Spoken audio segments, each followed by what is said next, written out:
তোমার মনের কাছে তুমি প্রশ্ন করো, তুমি অমুক কাজটি করতে পারবে কি পারবে না। আমার আপনার মনে কি আছে অমুক ব্যক্তি কি জানেন? জানে না। আমি যদি ডাইরেক্ট তাকে প্রশ্ন করি, সে বিভিন্ন ওজোর খুঁজবে। যখন ওই ব্যক্তি নিজের অন্তরকে জিজ্ঞাসা করবে, নিজের নফসকে জিজ্ঞাসা করবে, সে রোজা রাখার সমতুল্য কিনা, সে রোজা রাখতে পারবে কি পারবে না, সে যদি নিজেকে প্রশ্ন করে, তাহলে প্রশ্নের উত্তর সে খুঁজে পাবে। কথা ঠিক কিনা বলে? সেজন্য আমি আপনি যতই বলি না কেন, কাজ হবে না। কারণ মনের নিয়ত, মনের সাহস হলো বড় সাহস। সামনে আসতেছে রমজান, এটা হলো মুমিন মুসলমানদের একটা সিজন। যেমন ব্যবসায়ীদের সিজন আছে, এই সিজনে ব্যবসায়ীদের অনেক বেচা কিনা হয়, লাভ হয়। ঠিক তদরূপ ভাবে একজন মুমিন, একজন মুসলমানের সিজন হলো রমজান মাস। এই রমজান মাসে মুসলমান মুমিনদের এমন একটি বোনাস পয়েন্ট, কোন মুসলমান, কোন মুমিন যদি নফল ইবাদত করে, সেই নফল ইবাদতটা ফরজের সমান হয়ে যায়। সুবহানাল্লাহ।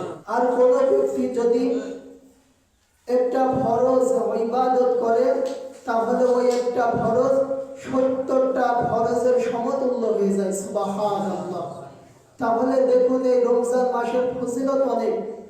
12টি মাসের মধ্যে এই রমজান মাসের ফজিলত সবচাইতে বেশি। এজন্য আমাদেরকে পূর্ণ প্রস্তুতি নিতে হবে।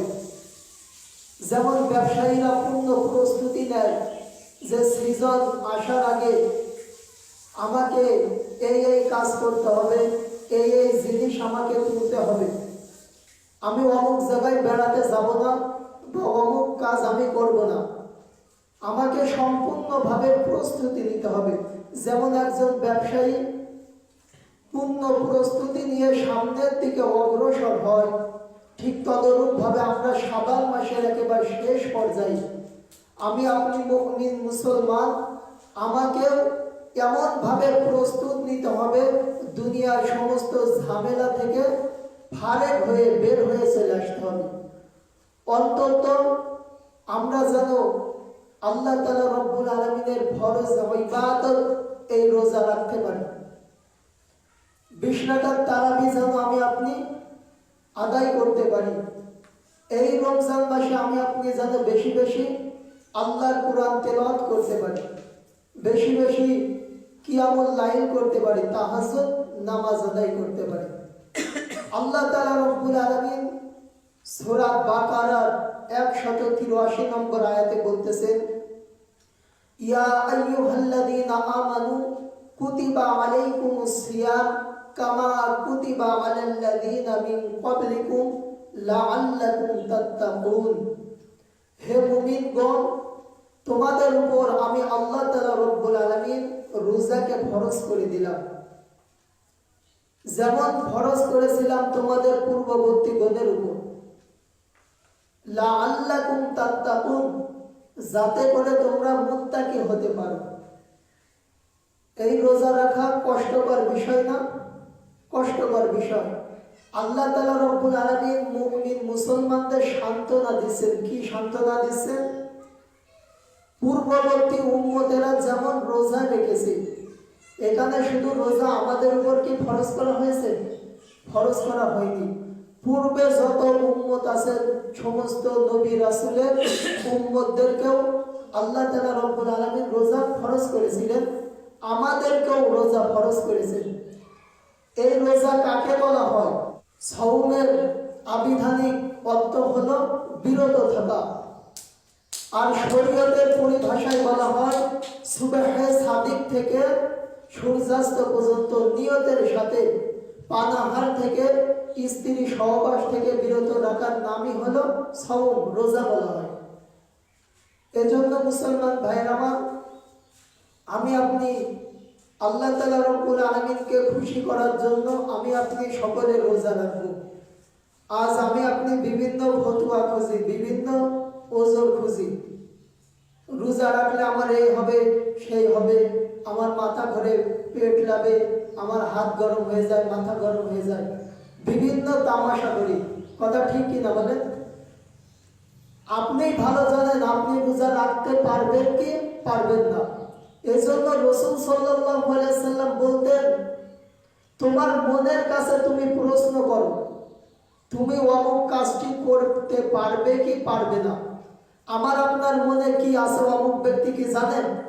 জানে না। আমি যদি ডাইরেক্ট তাকে প্রশ্ন করি, সে বিভিন্ন ওজোর খুঁজবে। যখন ওই ব্যক্তি নিজের অন্তরকে জিজ্ঞাসা করবে, নিজের নফসকে জিজ্ঞাসা করবে, সে রোজা রাখার সমতুল্য কিনা, সে রোজা রাখতে পারবে কি পারবে না, সে যদি নিজেকে প্রশ্ন করে, তাহলে প্রশ্নের উত্তর সে খুঁজে পাবে। কথা ঠিক কিনা বলে? সেজন্য আমি আপনি যতই বলি না কেন কাজ হবে না। কারণ মনের নিয়ত, মনের সাহস হলো বড় সাহস। এজন্য বলা হচ্ছে আল হিম্মাতু হিয়াল ইসমুল আযম।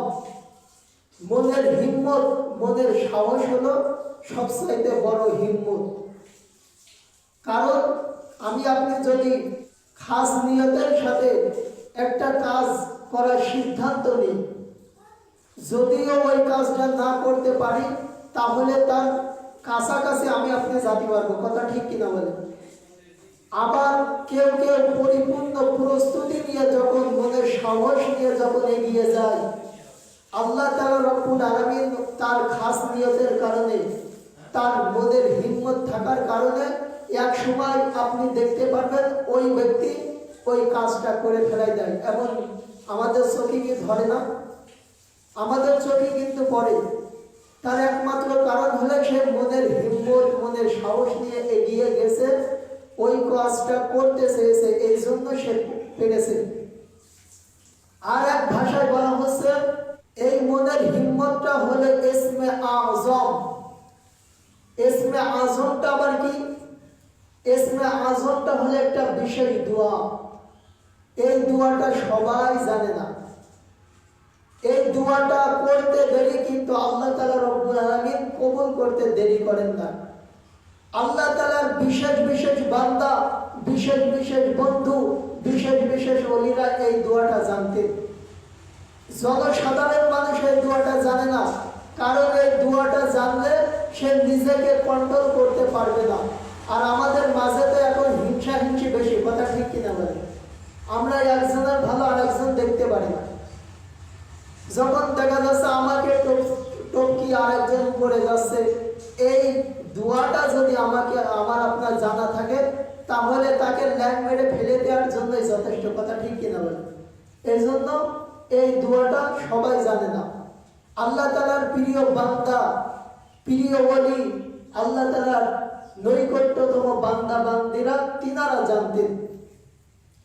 একজন হুজুরকে প্রশ্ন করা হলো, হুজুর আপনি তো এই ইসমে আযম সম্পর্কে জানেন, আপনি কি আমাকে শিখাবেন? বলা হচ্ছে না, তুমি কন্ট্রোল করতে পারবে না। তিনি অনেক বায়না করলেন। তখন ওই হুজুর বলল, তুমি যাও অমুক রাস্তার ওই কোণে দাঁড়িয়ে থাকো, সকাল থেকে নিয়ে সন্ধ্যা পর্যন্ত কি হয় আমাকে এসে জানাবে। তখন তিনি সকাল থেকে সন্ধ্যা পর্যন্ত ওই রাস্তায় দাঁড়িয়ে থাকলেন। এক পর্যায়ে ওই ব্যক্তি, ওই অনুসারী এসে হুজুরকে বলল, আজ আমি সকাল থেকে নিয়ে সন্ধ্যা পর্যন্ত বিশেষ বিশেষ জিনিস দেখেছি, তার মধ্যে অন্যতম একটি হলো একজন মুরব্বী, একজন বৃদ্ধ, তিনি সকালবেলা গরু গাড়ি করে জঙ্গলে গিয়েছে। জঙ্গলে যেয়ে তিনি কাঠ কেটেছে, বিভিন্ন জিনিস সংগ্রহ করে নিয়ে আসতেছিল।